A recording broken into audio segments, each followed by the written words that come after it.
Bismillahirrahmanirrahim. Assalamualaikum warahmatullahi wabarakatuh. Alhamdulillah wa syukurillah wa la hawla wa la quwata illa billah. Asyhadu an la ilaha illallah lahu la syarikalah wa asyhadu anna Muhammadan abduhu wa rasuluh allazi la nabiyya ba'dah. Sahabat Tobi, alhamdulillah kita dapat kembali bertemu dalam diskusi kita pada malam hari ini terkait dengan topik yang akan kita bahas secara bersama, yaitu ghaflah dan sesat. Namun mari kita mulai diskusi dan pengajian kita ini dengan mengucapkan lafaz basmalah. Bismillahirrahmanirrahim.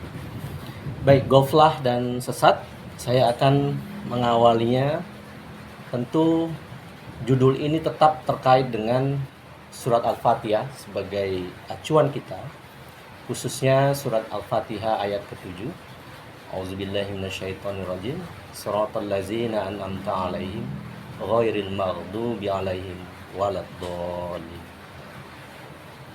Ya.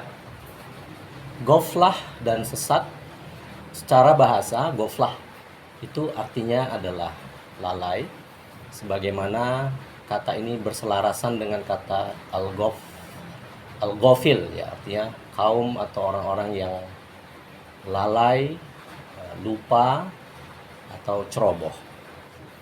Dan kata sesat itu sendiri di dalam Al-Quran itu sama maknanya dengan kata dolin, sebagaimana yang kita dibaca tadi pada surat Al-Fatihah ayat 7 poin ketiga.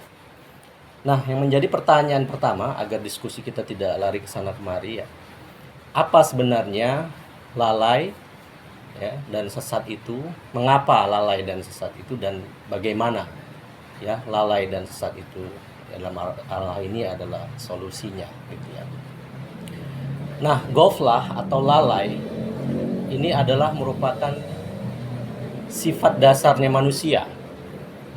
Mengapa dasar? Karena memang Allah bersengaja meletakkan sifat ini pada setiap manusia,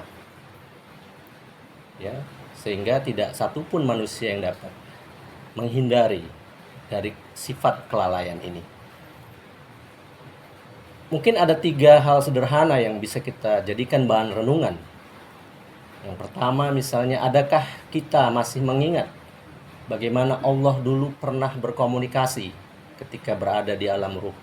Sebagaimana di dalam Al-Quran surat Al-A'raf ayat 172. Alastu birabbikum qalu bala sahidna. Bukankah aku ini Tuhanmu? Dan kita sudah menyatakan dengan jelas, benar, kami saksikan dengan nyata. Namun apa yang terjadi setelah manusia sampai di dunia? Maka apakah kita masih mengingat hal itu? Kemudian momen yang kedua, adakah kita masih mengingat bagaimana Allah telah meletakkan ketetapan mengenai langkah rezeki, pertemuan dan maut ketika berada di dalam alam rahim? Dan mungkin tak satu pun dari kita masih mengingatnya. Dan poin yang ketiga, ini hal yang paling fenomenal, adalah melalui kisah Nabiullah Adam alaihissalam. Ya, bagaimana Nabiullah Adam alaihissalam harus hijrah dari surga menuju alam dunia, ya, karena kelalaiannya, karena perintah yang telah ia terima dan telah ia sanggupi patuhi, namun akhirnya dia langgar dan dia harus menerima konsekuensinya. Nah, itu adalah contoh-contoh sederhana mengenai lalai tadi. Lantas bagaimana dengan sesat? Lalai itu adalah pemicu atau penyebab untuk terjadinya suatu kesesatan. Maka manusia tak satu pun dapat terhindar dari hal ini. Kenapa? Karena sesat itu tidak dapat dicegah dan juga tidak dapat dihilangkan. Lantas bagaimana? Nah, jadi kalau ada pertanyaan, kenapa lalai? Maka jawabannya, karena nggak ingat. Ya, karena lupa, karena ceroboh. Jadi bagaimana supaya tidak lalai? Maka kita harus belajar untuk mengingat. Karena lawan dari lalai itu adalah zikir atau mengingat.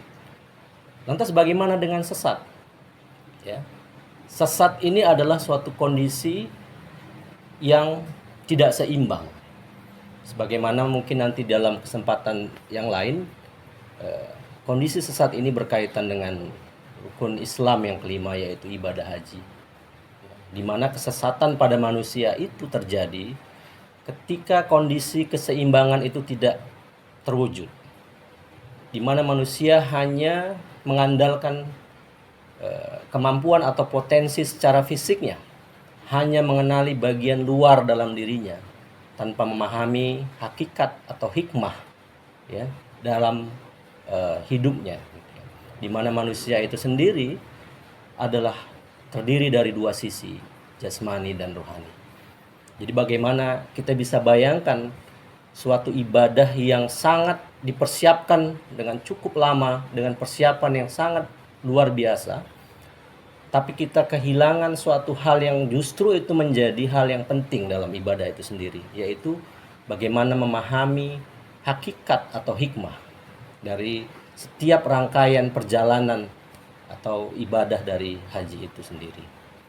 Jadi sebagai kesimpulan bahwa lalai dan sesat itu adalah merupakan sifat dasar manusia, tidak bisa dicegah apalagi dihilangkan, namun bisa diseimbangkan dan bisa dicari solusinya dengan cara belajar ya, untuk mengingat dan mengenali.